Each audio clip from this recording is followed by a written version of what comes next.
పురాతన కాలం నుంచి మన పెద్దలు పూర్వీకులు పాటిస్తున్న ఆచారాలు, పద్ధతులు, సాంప్రదాయాలు, విశ్వాసాల గురించి చాలా మందికి తెలుసు. అయితే కొందరు వాటిని మూఢనమ్మకాలు అని కొట్టిపారేస్తుంటారు. వాస్తవానికి చెప్పాలంటే మనం కోల్పోయేది ఏదీ ఉండదు. ఒకవేళ అలా జరిగితే మంచిదే కదా.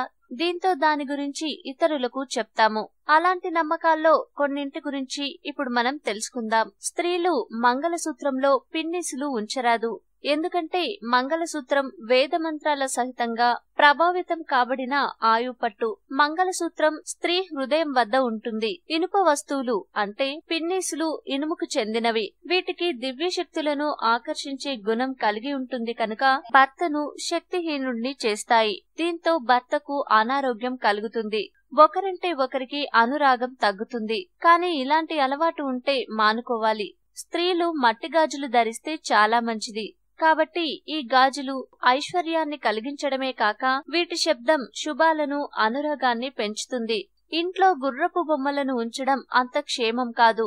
దీనివల్ల డబ్బు విపరీతంగా ఖర్చవుతుందట, వచ్చినా నిలవదట. సంపదలను, నగలను ఎక్కువగా ప్రదర్శించడం వల్ల నరదోషం ఏర్పడుతుంది. తద్వారా చెడు జరుగుతుంది. కనుక ఎవరైనా సాధారణ అలంకరణ చేసుకోవడం ఉత్తమం. అలాగే ఉంది కదా అని సంపదను ప్రదర్శించకూడదు. ఆడపడుచులతో, అత్తమామలతో విభేదాలు ఎక్కువవుతుంటే, వారు వివాహిత స్త్రీలను ఇబ్బంది పెడుతుంటే వారు పడుకునే దిండు కింద తులసి వేరు ఉంచాలి. దీంతో వారు ఆ స్త్రీలను ఆప్యాయతగా చూస్తారు. విరోధాలు పూర్తిగా తొలగిపోతాయి. వంట చేసేటప్పుడు 2 బియ్యపు గింజలను తీసుకుని భక్తితో అగ్నికి సమర్పించాలి. దీంతో వంటకాలు చాలా రుచిగాను, ఆరోగ్యంగాను ఉంటాయి. భర్త తాగి వచ్చి హింస పెడుతుంటే ఉదయం పూట టిఫిన్ చేసిన తర్వాత ఒక చిన్న స్పూన్ అంటే సుమారు 1/2 గ్రాము కరక్కాయ పౌడర్ ను 6 చెంచాల నీటిలో కలిపి స్త్రీలు వారి చేత తాగించాలి. ఇలా 60 రోజుల పాటు చేస్తే వారికి తాగుడుపై విరక్తి కలుగుతుంది. కరక్కాయ పొడి ఆరోగ్యానికి చాలా మంచిది.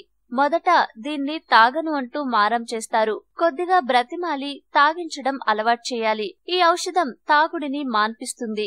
దీన్ని కొందరు అనుభవపూర్వకంగా చెప్తున్నారు.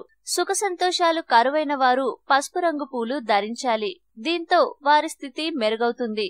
అప్పుల బాధలు ఎక్కువగా ఉన్నవారు తెలుపు రంగు పూలు ధరిస్తే రుణ బాధలు పోతాయి. ఆరోగ్యం సరిగ్గా లేనివారు, ఒళ్ళు నొప్పులు ఉన్నవారు మరువం, మందారాలు ధరిస్తే చాలా మంచిది. దీంతో 20 రోజుల్లో ఫలితం కనిపిస్తుంది. పెళ్లి చూపులప్పుడు ఎరుపు పూలు, పసుపు రంగు పూలు కలిపి మాల కట్టి ధరించాలి. వివాహ సమయంలో కన్యలకు ఎంతో శుభకరంగా ఫలితాలు వస్తాయి. మంచి తీర్థంలో 2 తులసి ఆకులను వేస్తే అది మానస సరోవరంలోని జలాలంతా పవిత్రమవుతాయి. పూజ చేసేటప్పుడు కూర్చునే పీటను శుభ్రం చేసి 4 మూలలా బొట్లు పెట్టి, చాప అయితే విభూది బొట్లు ఉన్న గుడ్డను, ఆసనంగా వాడితే కుంకుమ బొట్లను పెట్టి వాటిని వాడాలి. భర్త బయటకు కనుక వెళ్లేందుకు చొక్కా కనుక వేసుకుంటే గుండీలను స్త్రీలు పెట్టాలి. స్త్రీ కుడి చేతిని తాకి బయటకు వెళ్లినట్లయితే ఆ రోజు భర్తకు సంపద, విజయం, సంతోషం వెంట ఉంటాయి. ఇది 100% నిజం. మనం ఏం చేసినా మన కుటుంబం సంతోషం కోసమే కదా. ఈ పద్ధతులను పాటిస్తే మన కుటుంబం బావుంటుంది అనుకుంటే ఎవరు మాత్రం చేయకుండా ఉంటారు.